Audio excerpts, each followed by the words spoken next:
Federalist No. 51. The structure of the government must furnish the proper checks and balances between the different departments.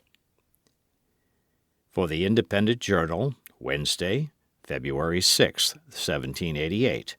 Madison. To the People of the State of New York. To what expedient, then, shall we finally resort for maintaining in practice the necessary partition of power among the several departments as laid down in the Constitution? The only answer that can be given is that as all these exterior provisions are found to be inadequate, the defect must be supplied by so contriving the interior structure of the government as that its several constituent parts may, by their mutual relations, be the means of keeping each other in their proper places. Without presuming to undertake a full development of this important idea, I will hazard a few general observations, which may perhaps place it in a clearer light, and enable us to form a more correct judgment of the principles and structure of the government planned by the Convention. In order to lay a due foundation for that separate and distinct exercise of the different powers of government, which to a certain extent is admitted on all hands to be essential to the preservation of liberty, it is evident that each department should have a will of its own, and consequently should be so constituted that the members of each should have as little agency as possible in the appointment of the members of the others. Were this principle rigorously adhered to, it would require that all the appointments for the supreme executive, legislative, and judiciary magistracies should be drawn from the same fountain of authority, the people, through channels having no communication whatever with one another.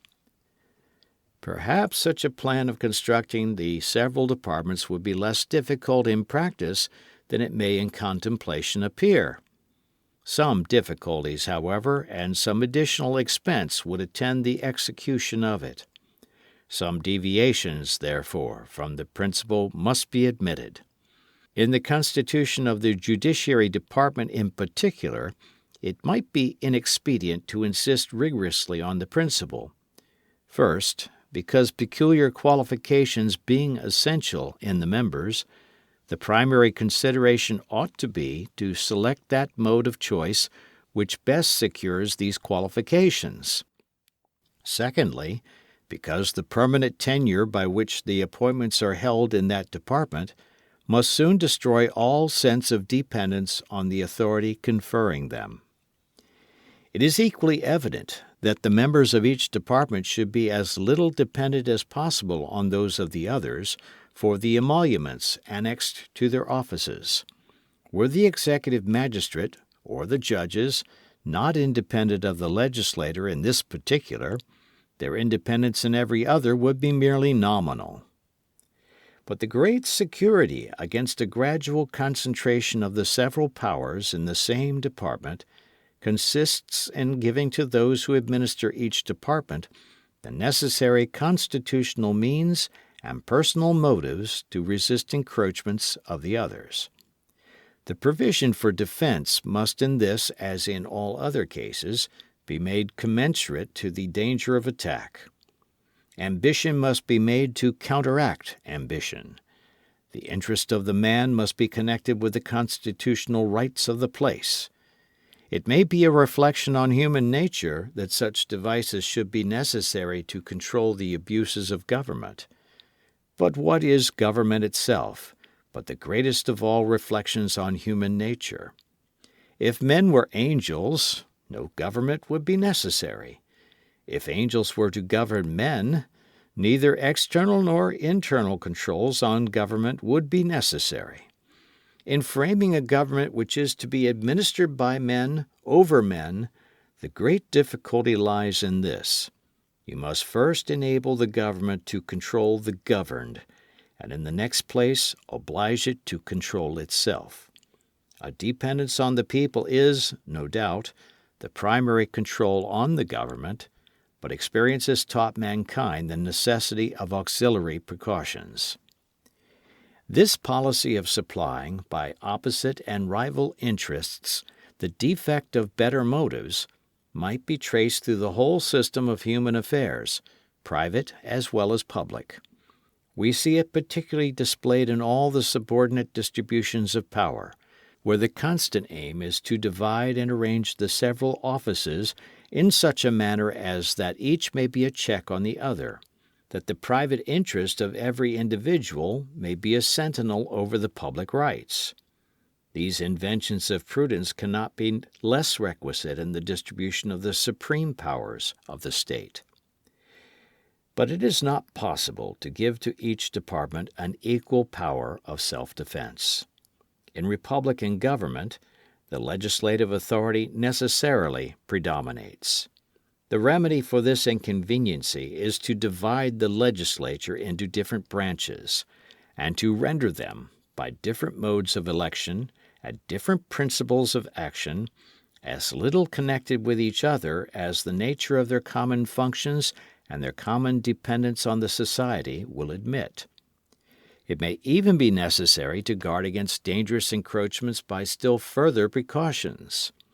As the weight of the legislative authority requires that it should be thus divided, the weakness of the executive may require, on the other hand, that it should be fortified. An absolute negative on the legislature appears, at first view, to be the natural defense with which the executive magistrate should be armed. But perhaps it would be neither altogether safe nor alone sufficient. On ordinary occasions it might not be exerted with the requisite firmness, and on extraordinary occasions it might be perfidiously abused. May not this defect of an absolute negative be supplied by some qualified connection between this weaker department and the weaker branch of the stronger department, by which the latter may be led to support the constitutional rights of the former, without being too much detached from the rights of its own department? If the principles on which these observations are founded be just, as I persuade myself they are, and they be applied as a criterion to the several state constitutions, and to the federal constitution, it will be found that if the latter does not perfectly correspond with them, the former are infinitely less able to bear such a test. There are, moreover, two considerations particularly applicable to the federal system of America, which place that system in a very interesting point of view. First, in a single republic, all the power surrendered by the people is submitted to the administration of a single government, and the usurpations are guarded against by a division of the government into distinct and separate departments.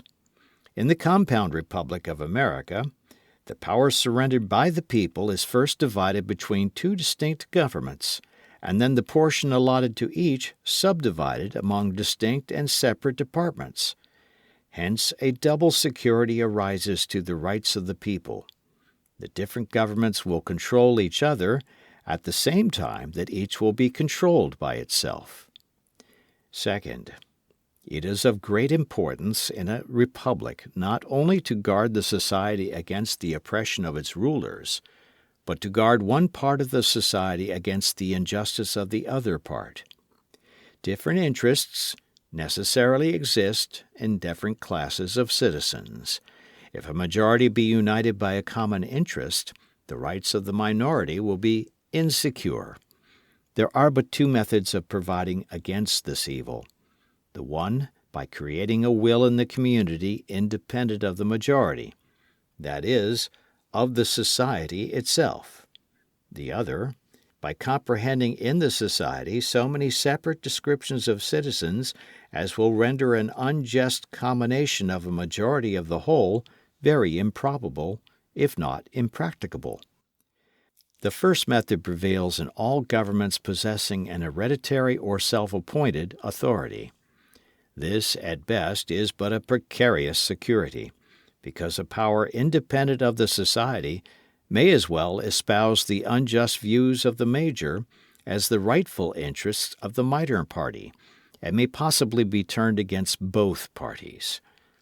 The second method will be exemplified in the Federal Republic of the United States.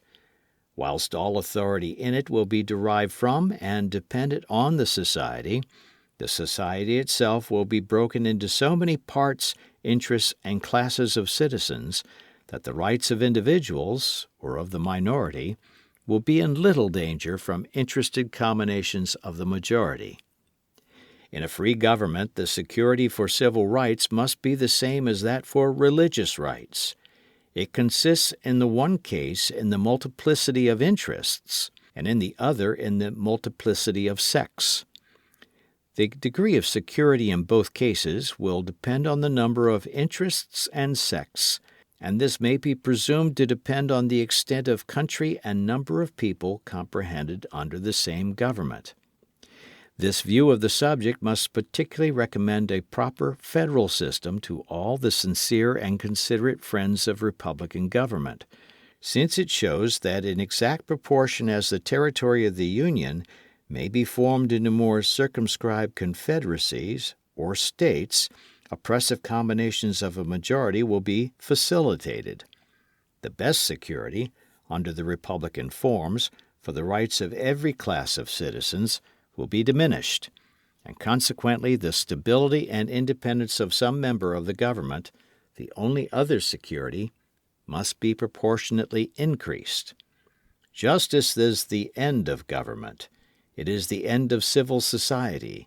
It ever has been and ever will be pursued until it be obtained, or until liberty be lost in the pursuit. In a society under the forms of which the stronger faction can readily unite and oppress the weaker, anarchy may as truly be said to reign as in a state of nature where the weaker individual is not secured against the violence of the stronger, and as, in the latter state, even the stronger individuals are prompted, by the uncertainty of their condition, to submit to a government which may protect the weak as well as themselves. So, in the former state, will the more powerful factions or parties be gradually induced, by a like motive, to wish for a government which will protect all parties, the weaker as well as the more powerful.